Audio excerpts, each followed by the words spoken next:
ஒரு ஊரில் ஒரு பறவை. எல்லா பறவைகளும் உலக சமுதாயம் போல் வாழ்ந்து கொண்டிருக்கிறது. ஆனால் ஒரு வித்தியாசமான பறவை. கணவன் மனைவி பறவை. அது இலவ மரத்திலே வாழ்ந்து கொண்டிருந்தது. இலவ மரத்துக்கு உள்ள ஒரு சிறப்பு என்ன தெரியுமா? எவ்வளவு வெயில் அடித்தாலும் 2 வருஷம் மழை வரலன்னாலும் இந்த இலவ மரம் பச்சையாகவே இருக்கும். அதன் இலைகளும் பச்சையாகவே இருக்கும். அந்த கிளிகளுக்கு அந்த இலவ மரத்தில் தான் வாழ்ந்து கொண்டிருந்தது. வெயிலே பயங்கரமாக இருக்குது, தென்னை மரமெல்லாம் காஞ்சி போயிட்டு. ஆனால் அந்த இலவ மரம் பச்சையாக இருக்கும். அதனுடைய தன்மை அந்த மாதிரி. அதனாலே வாழ்ந்து கொண்டிருந்தது அந்த 2 இளம் பறவைகளும். திடீர்னு அந்த மரத்தில் ஒரு நாள் திடீர்னு ஒரு பூ பூத்துது. ஆகா, இவ்வளோ நாள் இலைகளாக இருந்தது, ஒரு பூ பூக்குதே அப்படின்னு ஆசைப்பட்டுச்சு. திடீர்னு ஒரு பிஞ்சு வச்சுது, காய் காய்ச்சிது. இப்போதான் பார்த்தது அந்த பறவைகள் அறுந்து போட்டு.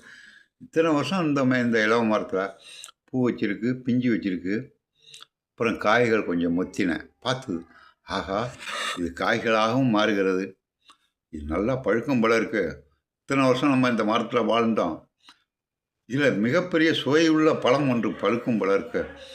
இதை பறித்து எப்படியாவது நம் குஞ்சுகளுக்கு கொடுக்க வேண்டும் அப்படின்னு ஆசைப்பட்டுச்சு. காத்துக்கிட்டே இருந்தது. 1 வருஷம் ஆணிச்சு. நல்ல சித்திரை மாதம். நல்ல வாழைக்காய், இளம் காய் பார்த்துருவீங்களா? வாழைக்காய் மாதிரியே இருக்கும். பெருசாக பச்சை பசேல்னு. அது பார்த்துக்கிட்டே இருந்தது. என்னடா இது பழுக்குன்னா பச்சையாகவே இருக்குது, காயாகவே இருக்குது, எப்படா பழுக்கணும் பார்த்துக்கிட்டே இருந்தது. திடீர்னு ஒரு நாள் நல்ல சித்திரை மாதம், வெயில் காலம். அந்த வாழைக்காய் போயின்ற இலவங்காய் லேசாக வெடித்தது.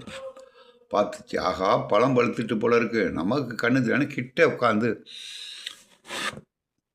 தாய்க்குருவியும் தந்தைக்குருவியும் பார்த்தது. லேசாக வெடிச்சிது. வெடித்தோன்னே உள்ளே வெள்ளை வெள்ளைன்னு. ஆகா, இதனுடைய பழம் வெள்ளை வெள்ளைன்னு இருக்கும் போல இருக்கு அப்படின்னு. நல்ல காற்று.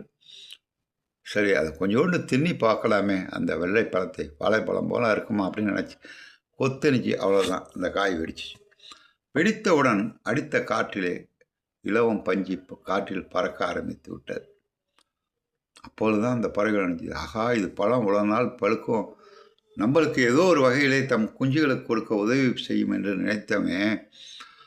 ஆனால் பழுத்து யாருக்குமே பயனில்லாமல் வெடித்து காற்றில் பறந்து போய்விட்டது என்று வருந்தியது. அப்படித்தான் இல்லறவியலிலே புதல்வரை பெறுதல் என்ற அதிகாரம் ஒவ்வொரு பெற்றோரும் நினைப்பது. திருக்குறளை பற்றி பேசவே எனக்கு பயமாக இருக்குது. நான் ஏதாச்சும் நல்ல கருத்து நான் தனியாக பேசலை, கற்று கேட்டு அறிந்ததை சொல்லுகிறேன். இதை தவறாக சில பேர் பயன்படுத்துகிறார்கள்.